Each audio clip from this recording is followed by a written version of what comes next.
Yo, yo, yo, people and patrons of the night. It is your boy, BD, and I am the host of the Horror Tavern. And welcome to the Horror Tavern. Make sure that you take a seat and you grab a drink as we explore the limitless cavern that is the horror genre. Now, of course, I've been a little bit under the weather this past week, so apologies if I have to cough or clear my throat. It's unfortunately out of my control, but hopefully nonetheless we can still get through this review, because this movie that I'm covering in this video is actually a film that I finished watching 10 minutes ago, 10 or 15 minutes ago. And this is a very recent movie. This is a modern horror movie that actually released this year. It's associated with Blumhouse Productions. This movie was actually produced by James Wan, and this movie has received a lot of flack. There has been a lot of people that have been hating on this movie, that have been giving it a lot of shit. And after watching the movie, I don't understand why. And frankly, to me, this modern horror movie is underrated, because I thought that this movie was not only creepy and dark, it had a really messed up yet well done twist involving some urban legend behind the lore of the town and setting in this movie. The acting was good, and overall, just it being a cohesive, to the point, well packaged movie that overall wrapped up pretty nicely. It did its job. And even though this is not a great movie by any means, even though this is not a revolutionary movie, I thought the concept was pretty unique, and it was fun and dark and creepy. And at the end of the day, it's a pretty good to even good movie for me. Now, I have some nitpicks. I have some things that I thought could have been done more that would have elevated it potentially to a great movie score, but it was a good time. So I don't understand at all why people hate on this movie. I don't understand why it's caught so much flack, and I'm gonna be one of the few people. This is a white horse takeout of me. I might die alone on this hill, but I'm gonna defend this movie, and I'm gonna be one of the people that stand up for it. So the movie I'm talking about is Night Swim, that released in 2024. Now, this movie, associated with Blumhouse Productions, again, it's produced by James Wan, which is one of the reasons why it intrigued me to watch it, because you can clearly tell it's a James Wan movie. It is a very well-shot movie. There's a lot of good scenes shot in here. You have the rotating angle of the camera, which is always done in James Wan films. And that's how you know that it's got his touch to it. And the movie is written and it's produced by Bryce McGuire. And I want to give a shout out to Bryce McGuire. Again, I'm a fan of this movie. I think it's good, pretty good, and I thought that he did a good job. I think that the fact that he wrote it and directed it, Bryce McGuire, I'm looking forward to watch more movies out of you. Maybe I'll check out some of your catalog if you've already made stuff. If not, I'm hoping to see you more in the horror genre. Please, if you happen to watch this for some reason, do not let the fan criticism get you down. I can promise you that you have talent. You're a very talented guy. You're good at everything that a movie should have. Making it creepy, making it dark like a horror movie should be, having a unique enough, interesting enough concept, which you did, keeping it concise in terms of the pacing and well packaged, which you also achieved, and having good characters. I mean, they're not standout amazing characters, but you got good characters. You got cool scenes in here. You got effective horror. It makes you uncomfortable, genuinely scared. And the movie, surprisingly, doesn't rely too much on like crazy jump scares. Yes, there's jump scares in the movie, but it's not like, an in-your-face, boo kind of thing. It's more so just building up tension, building up the atmosphere. This is a very atmospheric movie. And it just embodies a lot of cool things. So without further ado, let me talk about Night Swim 2024, why I think this movie is underrated and why I don't understand at all the flack and criticism that it's been getting. So let me talk a little bit about the movie without giving too much away. I'm going to keep it spoiler free because it's a new movie. I want you all to go watch it and form your own opinion. Do not look at the ratings on IMDb or what you see on Twitter or whatever. Watch the movie for your damn self. See how you feel about it, and then, you can look at other stuff. Don't let other people's opinions influence you. Your opinion is what matters at the end of the day. People are entitled to feel however they want about a movie, but you should be genuine and honest with yourself. You shouldn't be basing it off of just what people say, because a lot of the time, people who review these movies are harsh as fuck critics. They're not actually horror fans, and they think that they always need something highbrow, something that's a masterpiece. that's not always what you need. The horror genre doesn't need to pump out masterpieces every single movie. Sometimes something could just be good or pretty good and a fun enough time and it gets the job done. Not everything needs to be amazing. And in fact, if you go back to the olden era, the good old days, according to people, when these amazing movies came out that aged well over time. Yeah, during that era, people didn't view those movies as works of art or amazing. There was a lot of mid to okay to decent to pretty good to good movies coming out. Not everything was a masterpiece. Keep that rant for later. But Night Swim 2024 is about this family that is looking for a new house to move into. They go into this nice suburb, and the dad of this family is actually a Major League Baseball player.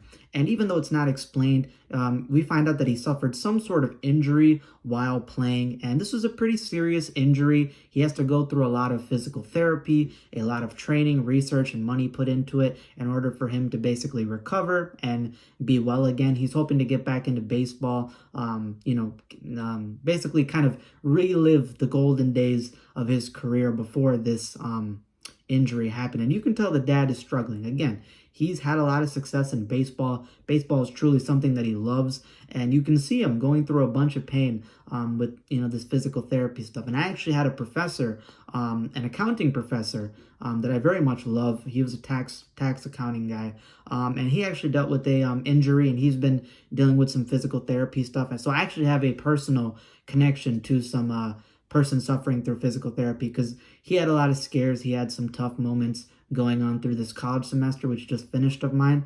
So I can resonate with the dad. I see the pain he's going through. You really feel for him. He's a good father, involved in his kid's life, involved in his wife's life, making sure that he's this, provider and good guy. So you really feel bad for him. And they're looking for a new house, trying to find a place to settle. They've been moving around constantly due to some of the things that have been going on in their life. And he hopes to kind of set new foundations for his family, make his wife happy. His wife, I believe, is a administrative faculty member at a local college. So he wants to help her feel comfortable, focus on her job, improve there. He wants his kids to feel happy because they're going to be in school. His son struggles physically. His son doesn't have the same sort of genetics and physical prowess and athletic capability as his father, so he very much lives in his father's shadow and is sort of like the black sheep of the family. But you can tell that even though the father's disappointed, he loves his son, and he's trying to make sure that his son can feel comfortable in himself. And he teaches his son some good values, like, never give up, don't give up, because there's been points in the father's life in baseball and, becoming a Major League Baseball player and even dealing with this physical injury that he felt like giving up. And because he didn't give up, because he took the brave step forward, he was able to help provide for his family. So he wants to make sure that his son is confident within himself. It's a great father. It's a great character. And the daughter, she wants to be a part of the swim team because a boy that she likes at school happens to, kind of pitch to her that she could be a part of the swim team at the school. And you can tell that they kind of like each other. They get along. And the first house that they looked for was pretty good, but it was missing something. They couldn't quite put their finger on it. But then they get the second house. And this second house has a pool. And you find out in the beginning of the movie that the pool to this now abandoned, for sale house has some dark history. Because one night there was a girl who her brother was sick in the house.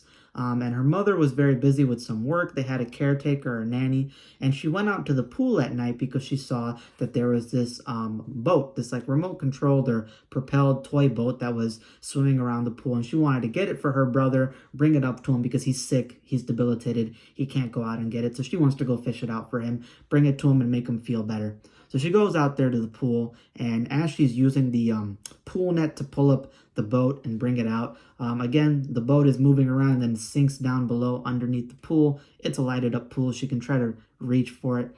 She ends up falling in. She feels like she either got tugged or pushed. She falls into the pool. She tries then getting the boat, but she's not able to quite reach it. And then when she does get it, you get some strange things happening where as she's underneath the surface of this pool, you see right above it that there are these shadowy human figures align the shore, well, not the shore, but the border of this pool in the backyard. And as soon as she rises up, they disappear. And then the lights in the pool start flickering. Excuse me. And you get the hint that something is definitely off. There's something off about this pool. Something is not quite right going on. And eventually she gets attacked by something. You don't see what it is. She gets attacked by something underneath the surface and she gets pulled under. And next thing you know, this is a missing child report. She went missing. Something happened to her. You never get a concrete explanation or conclusion until later on in the story. And now this family, this new family you focus on, is trying to get this area with the pool because the father finds out in physical therapy that I think water therapy, aka swimming in the pool, would be a nice way for him to recover his muscles. And as they move into the house, they start liking it. He goes to the pool, he sees that it's dirty, it's covered up, and there's a baseball actually lying in the pool, an old baseball. And the mother is a little bit hesitant. You know, she says she's always been scared of pools as a kid. Her father threw her in the deep end and she was able to swim out, luckily. So a little bit of brief foreshadowing there.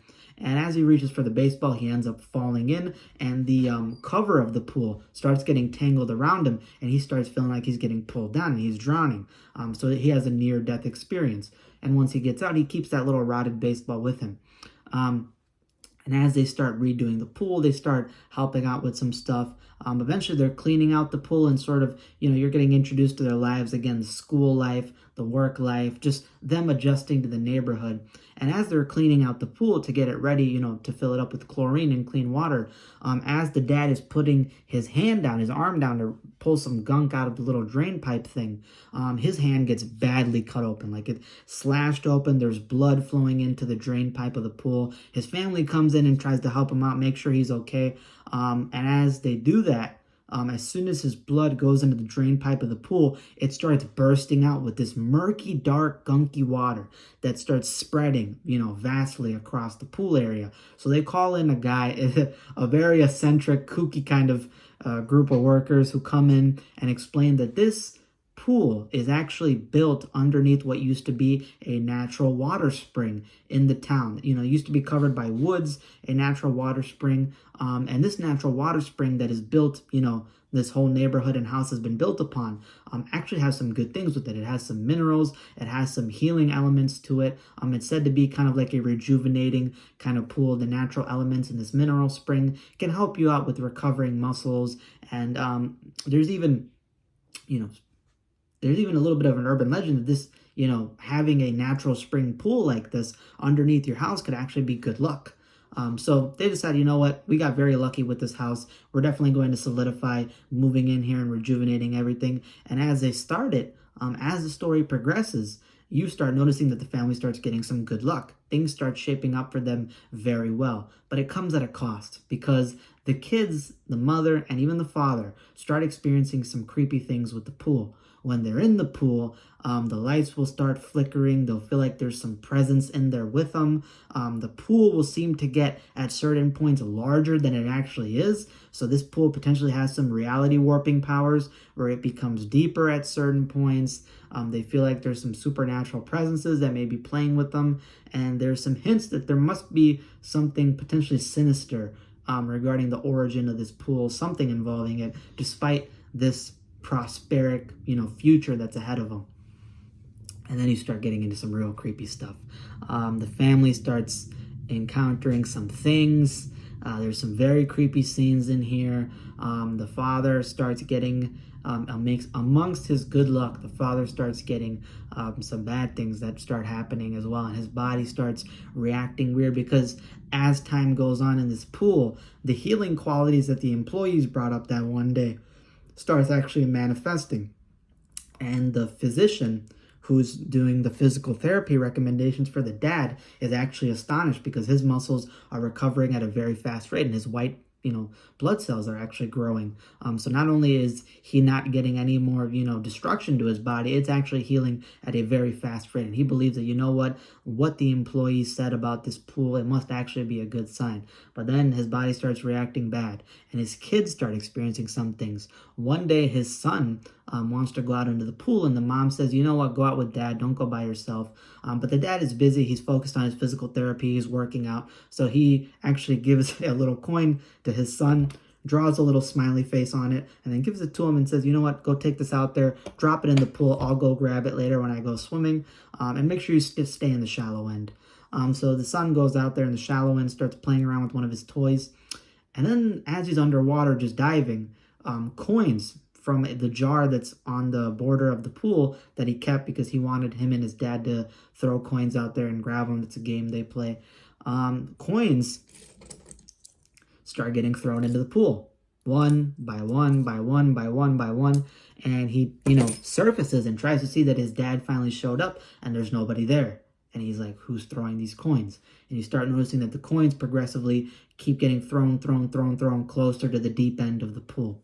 And as he gets to the deep end of the pool, he starts experiencing some creepy things. And then he looks into the filtration system little opening at the end of the pool.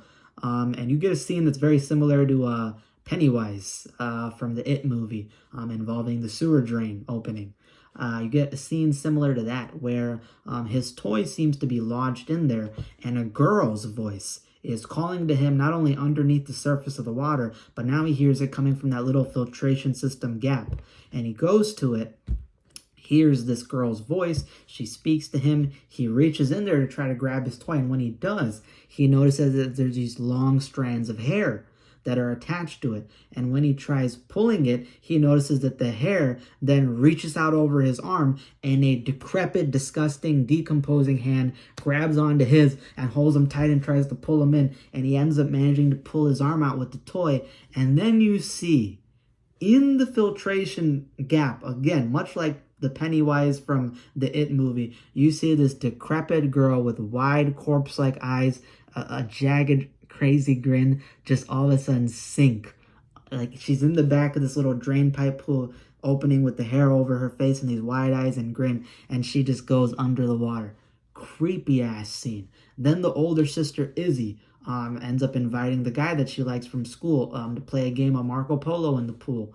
And when she does that, at night, something start going wrong, and she sees some horrific things that may or may not start targeting to her. And these things are truly horrific. Scary ass motherfucking shits coming after her in the fucking pool. Hell the fuck no, sir. You need to exercise that pool right away. May the power of Christ, may the power of all pantheons within the multiverse goddamn condemn that pool, because that pool is full of some scary ass shits that I'm not going to go into detail about. But yeah, man, very, very creepy things. And as the story progresses, the family starts uncovering more about the history of this house, and they realize some bad things must have happened here. And there's been some information being withheld from them. This information is now tearing apart their family, and they have to solve the mystery before things get out of hand. That's the story of Night Shift. I said Night Shift. Story of Night Swim 2024 without me giving too much away. Again, I want to give a shout out to Bryce McGuire, who wrote and directed the movie. James Wan producing it. You get a lot of great shots in there. Great shots of the pool. Great shots of the neighborhood, the sunny days, the summer feel, the bright sky. There's a scene at the end where it's a bright sky, clouds, and the full moon just in the middle of the clouds. A lot of great scenes, and you get that tilting, crazy angles inside of the pool and above the pool that makes you feel very immersed and sort of this existential horror feel involving the pool. James Wan's way that he shoots the movie just gives you that sense of impending danger, that stress, and everything that just helps it out. And I want to give a shout out to two of the actresses in the movie, the actress who plays the mother and the actress who plays the sister. You both did a great job, and I'm looking forward to both of you in more horror movies. You guys had good acting, especially the mother. There's a scene with the mother in a car that she screams and gets frustrated, and it's very, very real. It's very emotionally realistic and resounds with you. And the older sister is very charismatic. She's very fun. She's a good protagonist to follow, honestly, if she ended up being the main protagonist. So I want to give a shout out to them. Their names are Carrie Condon. She played Eve, who's the mother. She's the best actress / actor in the entire movie, easily the star role. And then you have Amelie Holfert or Holfert. I'm sorry if I mispronounced her name, but I know it's Emile or Amelie. She plays Izzy, the older sister, and she does a good job as well. She easily could have been a great protagonist focus if they wanted to go with that. And this movie, again, very dark, very creepy. There is some horrific entities / monsters / ghosts / things that hunt after the family. And you get this twist like halfway into the movie or so that involves the urban legend of this town, the natural spring that originally was there, and something involving the pool. and something involving what's been happening to the family that is so fucked up. It is. It is so dark, so disturbing, so fucked up on a lot of levels because it deals with great power comes great responsibility, love, sacrifice, again, existential horror, the supernatural, things that are bigger than us, things we don't understand, the horrors of mystery, things that we, again, the unknown, the power of the unknown, the deep black abyss of dark water, of people who have phobia of the water, deep water. This is very much symbolic and metaphorical in that regard. It's just a really well done movie. The pacing in this movie is good. It's well structured. There's no real slow points in this movie. In the beginning, I thought it was kind of slow. There wasn't really much going on. But then it leads to the second half being a lot better because it sets up that atmosphere. It sets up that creepiness. And it does a really good job. So this is a really... I think this is a really underrated movie. Just the fact that people shit on this movie and give it such a low score. I think people were giving it like 1.7 stars out of 5 on some websites. This movie's been getting trashed on. I don't understand why. This movie is pretty good. And if my only things is I wish they focused a little bit more of screen time towards the actual horror stuff involving certain things that I can't talk about. And that's really about it. I mean, outside of that, maybe some couple of the visual effects were sort of wonky.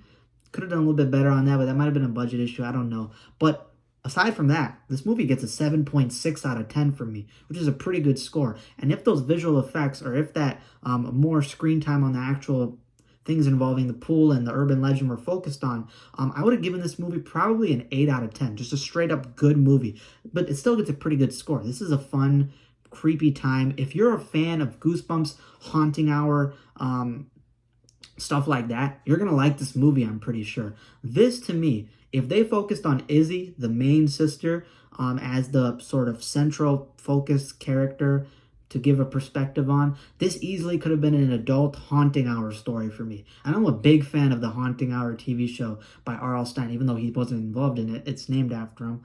The Haunting Hour TV show, this easily feels like an adult Haunting Hour TV show. Honestly, this could have been an adult Haunting Hour movie. This could have been a Haunting Hour movie, to be honest. I know Don't Think About It exists. This could be it. This is a very much good representation of an adult Haunting Hour story. And I enjoy it. And I think some of my fellow reviewer friends would enjoy this movie. Maybe I'm jumping the gun. But the fact that this movie gets shit on so much just lets me know there's people out there that are very harsh critics towards horror movies. They shit on a lot of fun, good horror movies all the time, and they're very highbrow and they think they're so good, and yet they're not real horror fans. They don't watch horror, they don't read horror, they don't experience horror. They very much are casuals that just go to Twitter and they type up these harsh critic reviews and they think they're so smart and so intelligent. They're not actual fans. They don't actually go and enjoy horror movies. They don't actually watch all different eras of horror movies. They don't actually, have broad horizons. They don't actually experience it in all different forms. They just type away on Twitter as keyboard warriors, and they don't really know what they're talking about, to be honest. You also have people who are like the type of fans that go, oh, this movie's not good, and Krampus 2015, that's not that good of a movie, but Skinamarink is a revolutionary horror movie. Skinamarink is a piece of shit horror movie. It's barely even a fucking horror movie. Shut the fuck up about Skinamarink. I fucking hate people who are such fucking horror fans that they don't like the old stuff. They don't like these fun movies, but then they go to Skinamarink, who's this experimental horror that's changing the genre. Oh my god, I know this genre so well. Shut the fuck up and go back to watching fucking Lord of the Rings or whatever the fuck you like to watch. You're not a horror genre fan. You don't actually go out there and experience all forms. I have reviewer friends. I have people in the community that experience all forms of horror. And they're very much open-minded to a lot of stuff. I appreciate those people. And if they don't like Night Swim, I can respect that. That's their opinion. But if you got all these people who are just fucking casuals and they don't actually experience horror, and you can tell by their reviews when they type up this fancy shit like it's a college professor essay. The teacher, please give me a 95. Bitch, you're watching a movie. Shut your Steve McGurl ass up, bro. Put on your fucking bifocals and Gene Conley, this movie is not Quit hitting all the points. Let me pull out my little criteria list. Suck my fucking dick, alright? I'm gonna cut you. If we go to the fucking movies and you pull out the fucking clipboard and you start going, that shit isn't like this, I will cut a hole at the bottom of the popcorn and you will suck this butter-coated, salty, good dick. You need to shut the fuck up. I'm tired of hearing your shit. You are going to suck this salty, butter-covered schlong, okay, at the bottom of the popcorn. You're gonna reach, head's going down there, you suck that shit, and first of all, I'm putting the cheddar cheese powder, the jalapeno powder over the popcorn. That shit is extra flavorful. You're gonna eat it, bro. Because I'm sick of these motherfucking Twitter keyboard warriors that go out there and comment on these movies. Now, if you're a normal horror fan, you don't like it, I respect it. I would love to hear your comments down below. Let me know how you feel about the movie. What are some of the reasons you like it or don't like it? Are you like me that you think it's underrated? Do you think it's not good? Do you think people are correct about it? I think this movie is underrated. And I think that Bryce McGuire and all these people involved have gotten not good justice done to them. And I respect your movie. I like it, and I will defend it till the day I die. This is a good movie, and my mind is not going to change on that. That's all I have for today. Hope you guys enjoyed. Please go check out Night Swim 2024. I'm not sponsored by Blumhouse, but just kidding. I'll still be honest about my reviews, but I need to pay the bills. That's all I have for today. 7.6 out of 10. Hope you guys enjoyed. Check out the movie. Let me know your thoughts down below. Have you seen the movie? Let me know your thoughts down below. Do you agree with me, disagree with me? And hit that subscribe button. If you like this video, almost at 300 subscribers, hit the subscribe button, hit that like button. Helps out with the algorithm. And hope you have a God-blessed day. Hope everything goes well for you. And stay out of haunted pools. It's never a good idea to go in those. That's all I have. Deuces. Now, this pool definitely would have killed me under a couple of bases. First of all, if Prime Serena Vincent, let's say the beings in this pool happen to disguise themselves as Prime Serena Vincent, Prime Victoria Justice, well, Victoria Justice is in her prime, so Victoria Justice, or Tiara Skovby, skinny dipping in the pool, my ass would have gone head first into the deep, dark abyss, straight into the drain pipe, no thoughts or questions asked. And that's why I don't star in horror movies.